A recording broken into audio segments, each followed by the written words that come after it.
Mari Bapak Ibu, kita akan mulaikan acara kebaktian kita. Kita bangkit berdiri bersama-sama. Saudara siap memuji Tuhan? Saudara siap memberkati Tuhan? Dan saudara siap diberkati oleh Tuhan? Mari kita beri kemuliaan yang paling meriah buat Dia.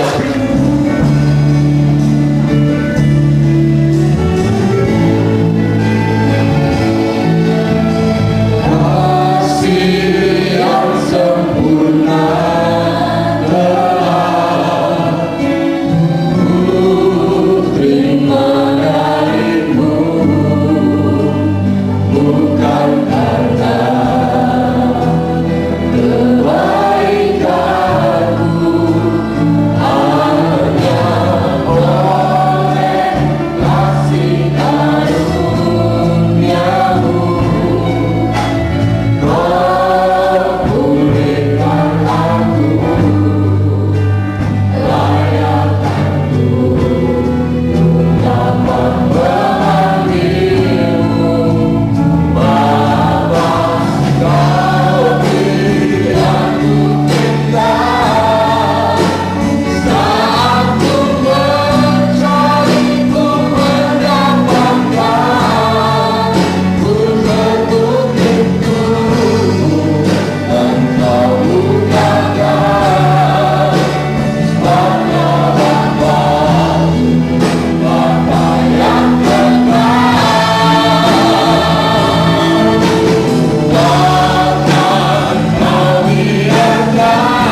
Tuhan yang melimpah bagi kami. Terima kasih Tuhan, sukacita kami penuh di dalam Engkau, dan kami yakin Engkau juga ada di tempat ini. Engkau mengurapi setiap kami dengan Roh Kudus-Mu, Engkau mengurapi pelayan-pelayan-Mu, dan biar kuasa Allah bekerja dengan luar biasa, sehingga setiap kami yang datang kepada Engkau, kami memperoleh jawaban, kami memperoleh kekuatan, kami dipulihkan oleh Tuhan. Terima kasih Bapa, kami serahkan dari awal sampai pada akhirnya kebaktian ini ke dalam tangan Tuhan. Kami yakin segala kuasa kegelapan yang tidak berkenan kepada Engkau dihalaukan oleh Tuhan di dalam nama Tuhan Yesus Kristus. Terima kasih Bapa di surga. Roh Allah turun ke tengah-tengah kami, Roh Allah bekerja melingkupi setiap kami. Kami buka kebaktian kami dalam nama Tuhan Yesus Kristus. Haleluya, amin. Puji Tuhan, silakan duduk. Bapak Ibu Saudara terkasih, Natal adalah salah satu perwujudan kasih Allah Saudara bagi kita, dan itu terwujud dalam tema kita saat ini adalah anugerah yang sempurna, bahwa Dia telah mengaruniakan putranya yang tunggal supaya kita tidak binasa tapi beroleh hidup yang kekal. Mari kita sambut saudara ulang dalam lagu Karena Kita.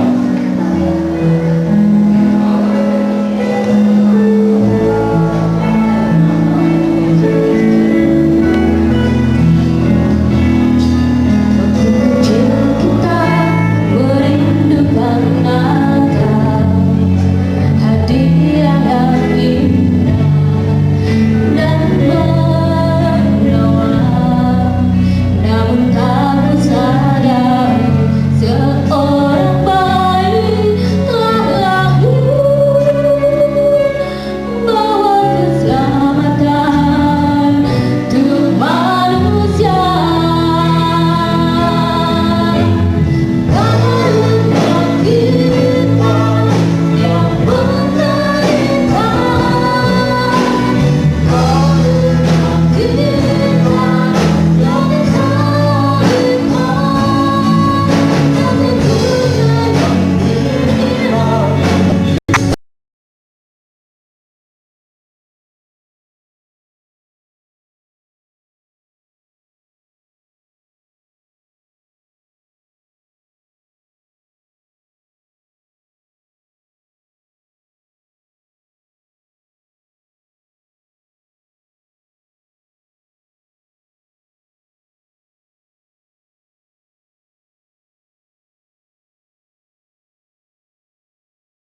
tinggal berdiri saudara.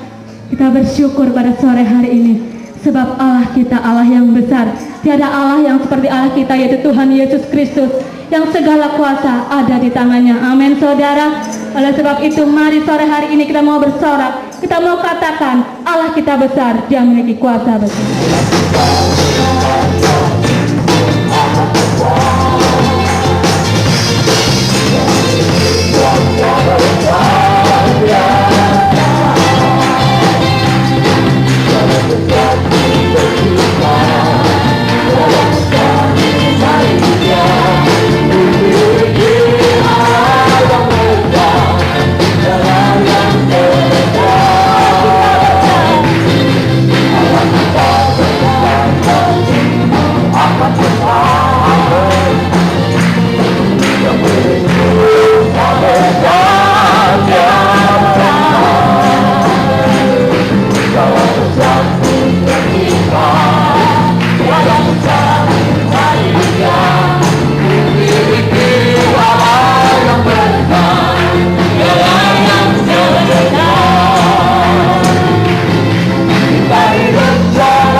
berdiri kembali saudara.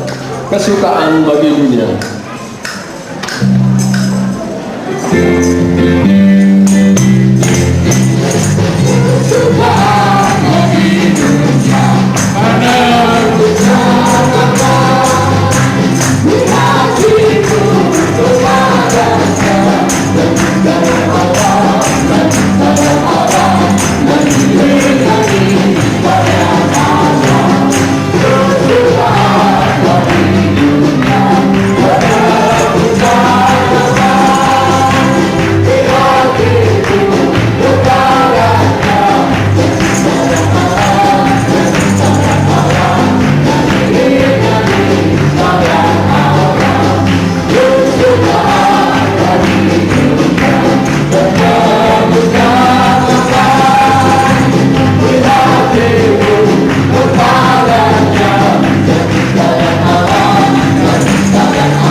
Pujian kita surga bergema.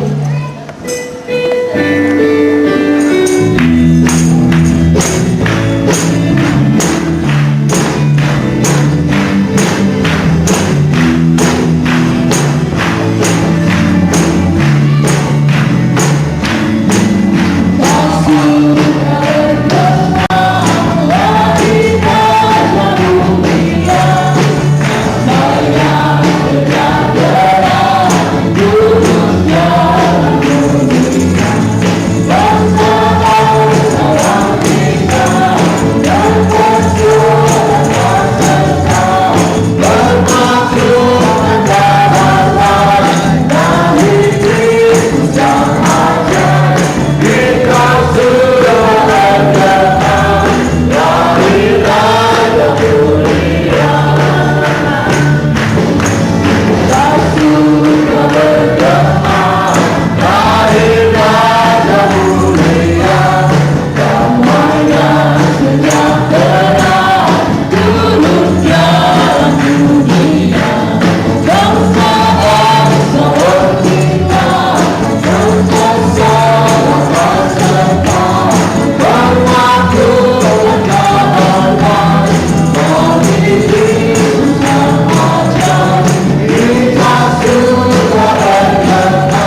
nyata di dalam hidup kami.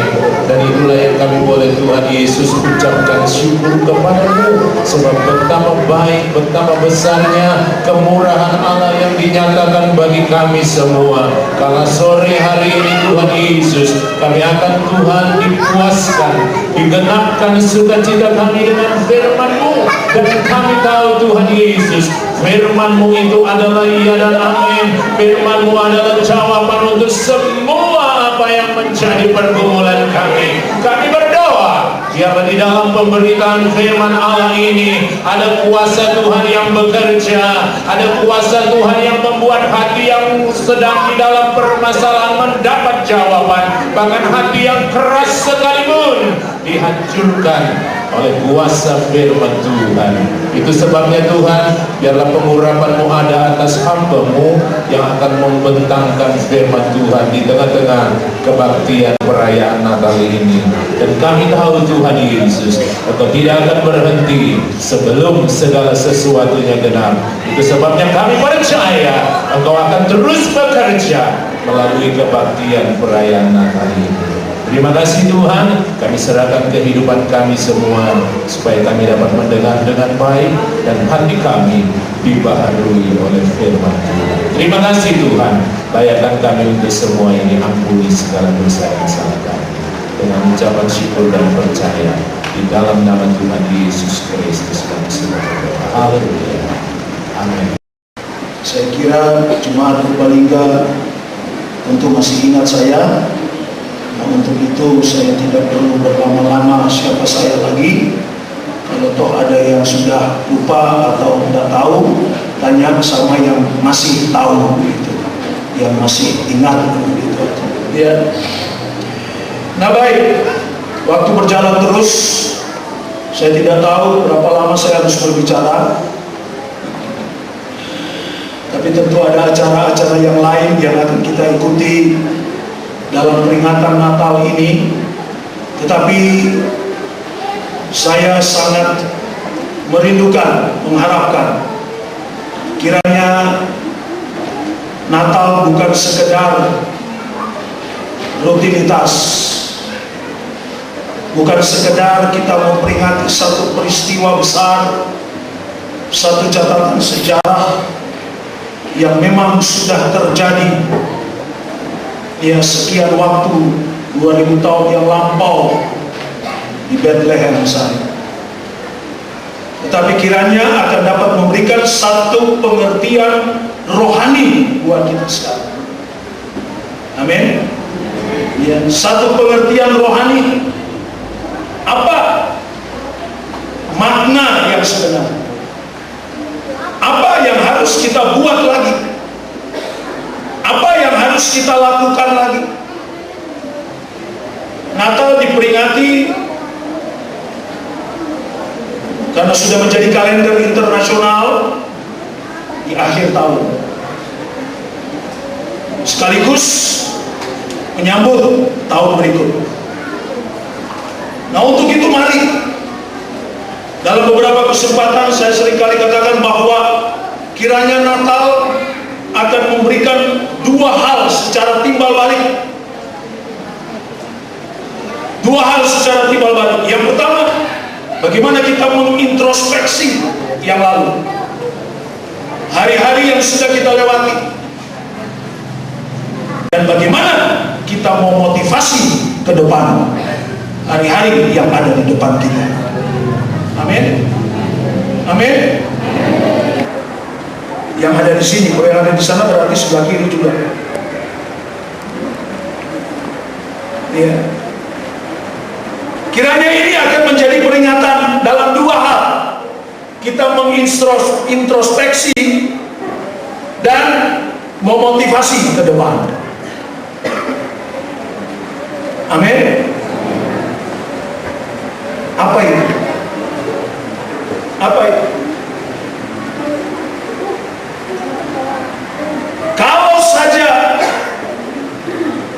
pohon Natal yang menjadi lambang Natal setiap tahun, dia bisa berbicara. Wah, saya tidak tahu kita jadinya kayak apa. Kalau dia bisa ngomong, jangan seperti saya. Walaupun pohon ini begitu indah dilihat, enak dilihat, aduh rasanya ketika Natal tiba, pohon dipajang, aduh nyes rasanya. Tapi kalau dia bisa ngomong, sederhana saja. Sekali lagi, jangan seperti saya. Tahu maksudnya apa? Hah? Enteng saja. Artinya jangan seperti saya, hanya 1 tahun 1 kali muncul. Betul? Betul? Mana ada pohon Natal dipasang di bulan Februari, Maret, April, Mei, Juni, Juli, Agustus, September, Oktober, bahkan November. Dia baru muncul di bulan. Lalu begitu bulan Desember habis, paling banter Januari, kukut, tahu kukut ya? Masuk dus, 11 bulan di dus. Ya, kalau dia bisa, jangan seperti saya. Ini peringatan seperti itu. Nah, itulah introspeksi kita. Ya. Itulah kita didorong ke depan.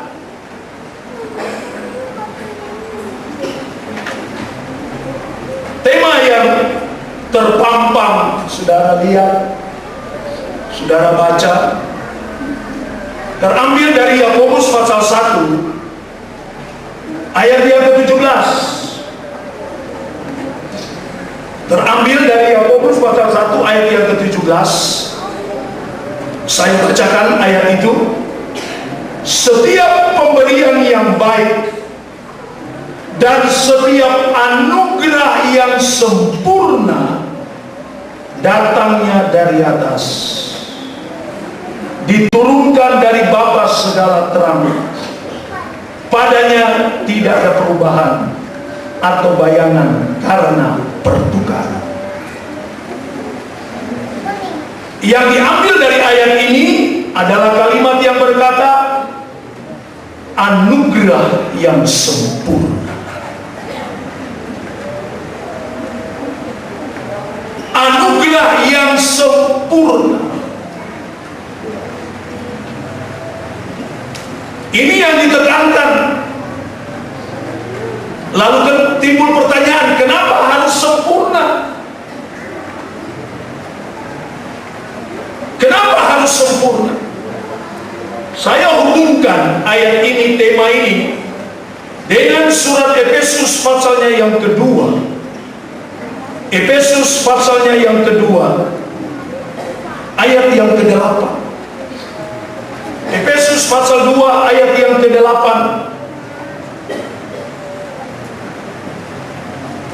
Sebab karena kasih karunia kamu diselamatkan oleh iman. Itu bukan hasil usahamu, tetapi pemberian Allah. Sebab karena kasih karunia, terjemahan lama ayat ini, kasih karunia ini memakai kata anugerah. Sebab karena anugerah kamu diselamatkan. Saudara yakin saudara adalah orang-orang yang diselamatkan? Yakin? Nah, inilah anugerah yang sempurna. Kenapa? Sebab tidak ada keselamatan lain di dalam dunia ini. Itu Alkitab katakan, Kisah Rasul 4 ayat 12, selain di dalam Yesus. Tidak ada satu tokoh pun di dalam dunia ini yang berani mengatakan bahwa dia adalah juru selamat selain Yesus. Tidak ada satu tokoh pun.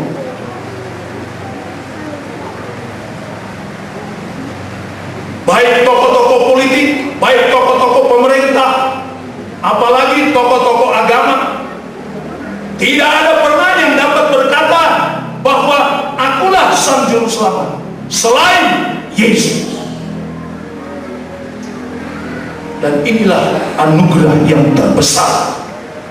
Inilah anugerah yang sempurna, karena anugerah kamu diselamatkan oleh iman. Datangnya dari atas, Bapa segala terang, diturunkan ke dunia, dan tidak ada yang dapat menggantikan. Tidak ada yang dapat menggantikan. Tidak ada yang dapat ditukar. Anugerah yang sempurna hanya datang dari Yesus sendiri. Amin. Dan berbahagialah saudara dan saya, kita yang beriman kepada Yesus, kita masuk, kita dikategorikan sempurna. Amin. Anugerah itu sempurna buat saudara dan saya. Dan saudara, anugerah yang sempurna adalah merupakan karya besar dari pernyataan Allah terhadap manusia melalui dua peristiwa besar. Saya ulangi, anugerah yang sempurna ini, di mana Dia memberikan satu jalan keselamatan pasti, dan hanya di dalam Dia dan hanya di dalam Yesus, adalah karya terbesar dari Allah sebagai pernyataan kasih. Ya, pernyataan kasih Allah terhadap manusia dalam dua peristiwa besar, yaitu Natal dan salib. Ya. Natal dan salib. Saya ulangi, anugerah yang sempurna adalah karya terbesar dari pernyataan kasih Allah terhadap manusia melalui dua peristiwa besar, yaitu Natal dan salib. Saya katakan, kiranya dua hal yang saling berkaitan akan selalu mengingatkan kita, ya, bagaimana kita mengintrospeksi, ya, dan bagaimana kita dimotivasi ke depan. Saya katakan, terjadi dalam dua peristiwa besar yang tidak dapat dipisah, mempunyai kaitan yang sangat erat. Anugerah yang sempurna itu, Natal adalah merupakan wujud kasih Allah. Natal wujud kasih Allah. Yohanes 3 ayat 16. Hafal semua ya ayatnya? Jemaat Purbalingga pasti hafal, ya kan? Natal wujud kasih Allah, Yohanes 3 ayat 16. Karena demikianlah Allah mengasihi si dunia ini sehingga diberikan anaknya yang tunggal, supaya barang siapa yang percaya, nah ini yang saya mau tekankan, tidak binasa, melainkan beroleh hidup yang, perhatikan kata tidak binasa. Ini wujud, ini anugerah yang sempurna. Tidak binasa di sini bukan mati, bukan. Sebab memang kita semua pasti mati, pasti mati. Tapi yang dimaksud dengan tidak binasa adalah penghukuman, supaya kita tidak dihukum, kita tidak divonis hukum, tapi memperoleh hidup yang kekal. Wujud kasih dan puncak kasih adalah merupakan kasih karunia yang memberikan kita hidup, yang kita hidup di dalam. Saudara tahu arti kata anugerah? Arti kata anugerah tahu? Yang pinter itu buku. Nah, saya cuma lihat di buku. Ya, tentunya buku-buku penunjang Alkitab.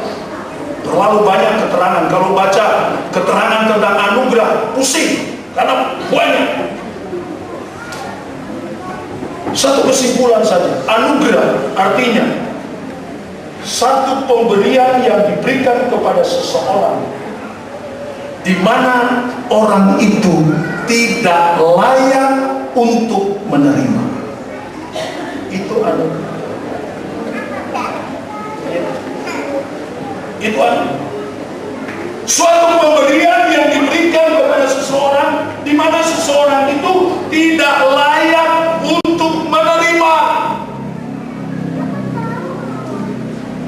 Ini yang Allah buat kepada saudara dan saya sebagai wujud kasih dan puncak kasihnya. Amin. Kita ini tidak layak, tidak layak untuk menerima anugerah yang sempurna ini, tidak layak, tetapi dilayakkan. Tuhan melayakkan saudara. Kenapa?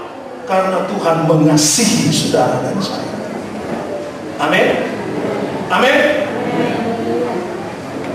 Kenapa kita tidak layak? Coba lihat Efesus 2 ayat 1-3. Ini penyebabnya kita sebenarnya tidak layak menerima pemberian ini, tapi menjadi layak untuk terima karena anugerah, karena kasih karunia-Nya. Efesus 2 ayat 1-3, karena kamu dahulu sudah mati karena pelanggaran-pelanggaran dan dosa. Kamu hidup di dalamnya karena kamu mengikuti jalan dunia ini, karena kamu mentaati penguasa kerajaan angkasa, yaitu roh yang sekarang sedang bekerja di antara orang-orang durhaka. Sebenarnya dahulu kami semua juga terhitung di antara mereka ketika kami hidup di dalam hawa nafsu daging dan menuruti kehendak daging dan pikiran kami yang jahat. Pada dasarnya kami adalah orang-orang yang harus dimurkai sama seperti mereka yang lain. Ini tidak layaknya kita. Akibat pelanggaran dan dosa, kita harus mati. Kita dimurkai, murka.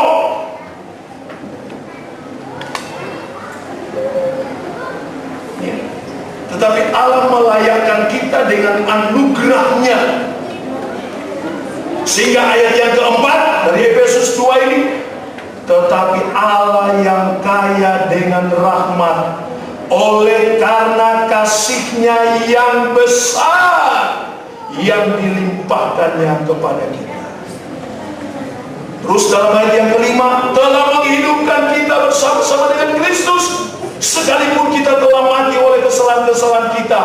Oleh kasih karunia, oleh anugerah kamu diselamatkan. Haleluya.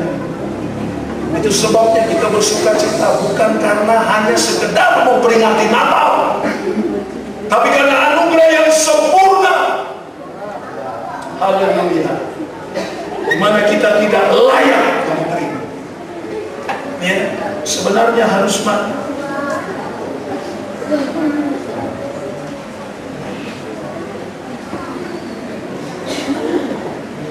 Kalau kita coba melihat sejarah Alkitab, ya, sejak Allah menciptakan langit bumi dengan segala isinya dan manusia hari yang terakhir, saudara-saudara, pada awal-awalnya saudara lihat keindahan itu luar biasa.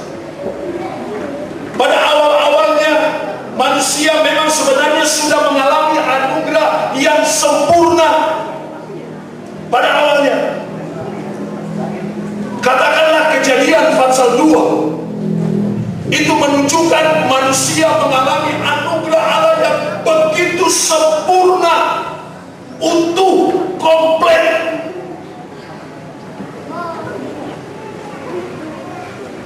Tetapi setelah Kejadian pasal 3 yang berbicara kejatuhan manusia, saudara lihat, manusia kehilangan anugerah yang sempurna.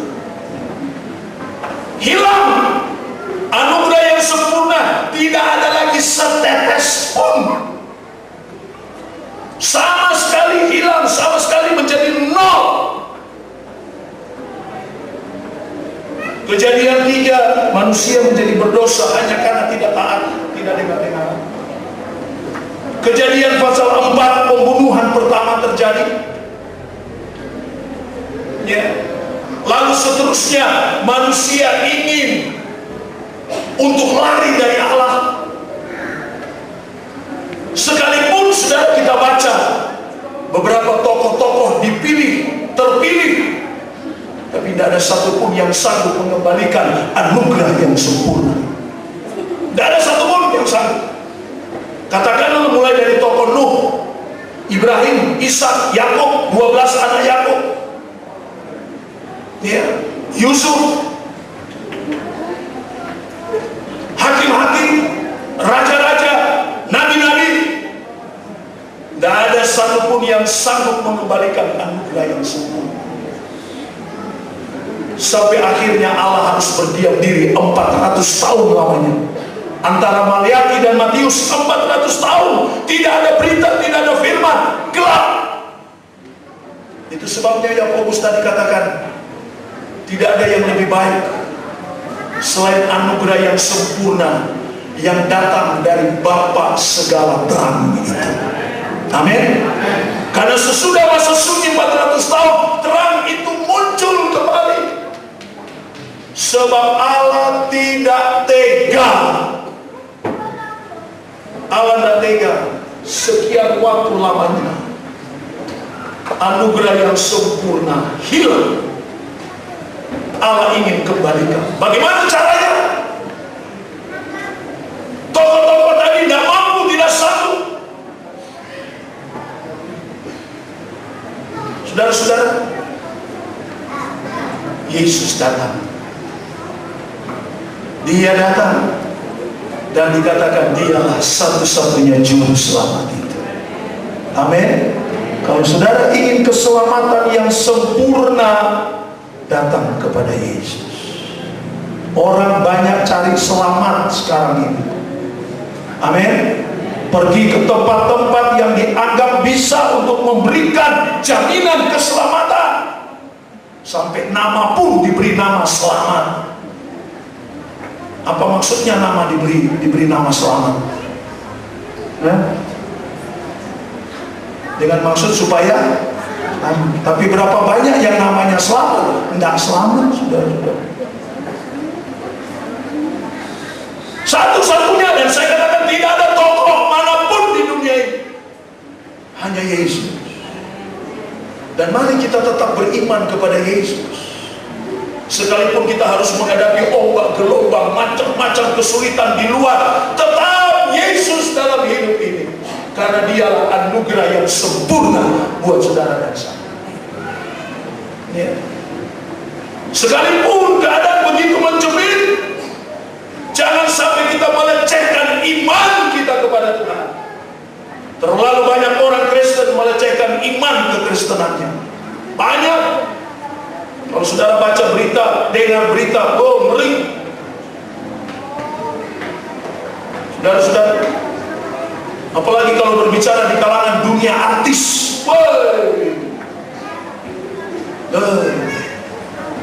ngeri. Di mana iman yang sebenarnya? Tidak luput mereka-mereka yang menyebut diri Kristen.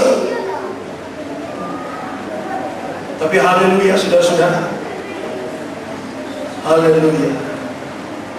Kita ada di dalam anugerah yang sempurna. Ya, karena Yesus sudah datang. Sebenarnya tidak layak. Saudara, kalau saudara lihat kronologis yang terjadi, ketidaklayakan kita untuk menerima, waduh. Ya, kalau saudara lihat penjabaran Efesus 2 ayat 1 sampai 3, ngeri. Ya, ngeri.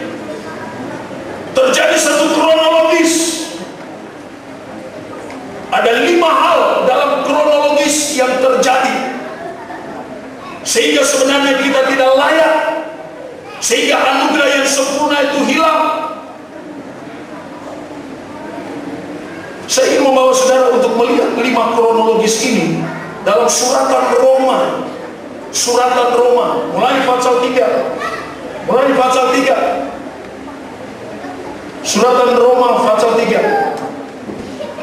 Yang pertama ayat 10. Kronologis yang pertama. Sehingga anugerah yang sempurna itu bablas.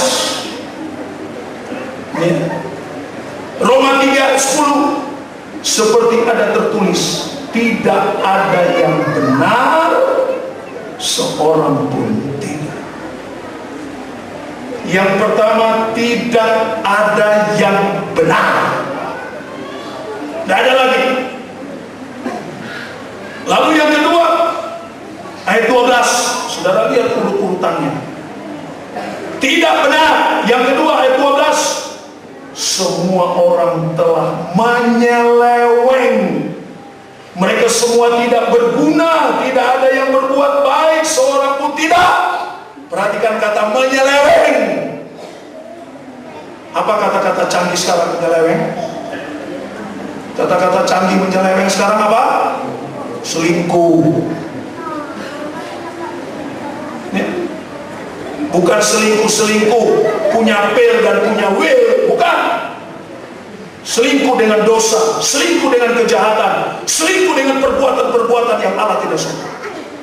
Itu jelas. Ini kronologis, tidak benar, nyeleweng. Lalu ayat 23, yang ketiga, Roma 3 ayat 23. Karena semua orang telah berbuat dosa dan telah kehilangan kemuliaan. Menjadi berdosa, menjadi najis. Itu najis. Saudara tahu arti kata najis bukan? Maaf, menjadi jijik.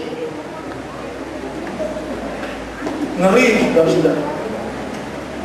Pada waktu manusia kehilangan anugerah yang sempurna, kronologis ini tidak benar, menyeleweng, menjadi berdosa, menjadi najis, jijik. Dan yang keempat, lompat ke pasal 5. Pasal 5 ayat 12. Kronologis yang keempat, pasal 5 12. Sebab itu sama seperti dosa telah masuk ke dalam dunia oleh satu orang, dan oleh dosa itu juga maut, demikianlah maut itu telah menjalar kepada semua orang, karena semua orang telah berbuat dosa. Perhatikan kata menjalar, menular. Kalau saudara mendengar kata menjalar, menular, kita lari ke soal apa? Ke soal apa? Penyakit. Menjadi penyakit, menjadi wabah, menular, tertular.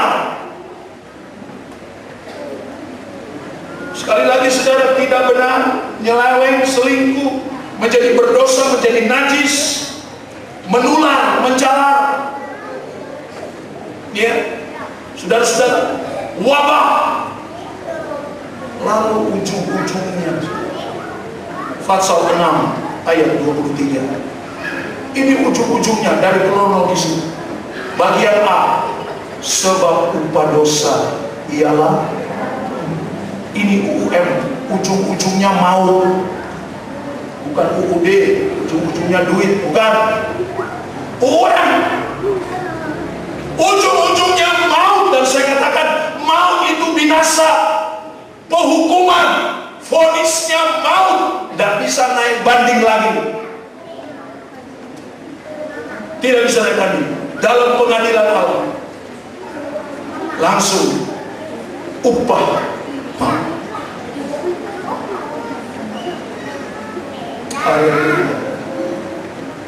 Tetapi puji Tuhan, saudara-saudara, sekali lagi saya katakan, kita bersyukur Karena sekarang kita dikembalikan untuk mengalami anugerah yang sempurna.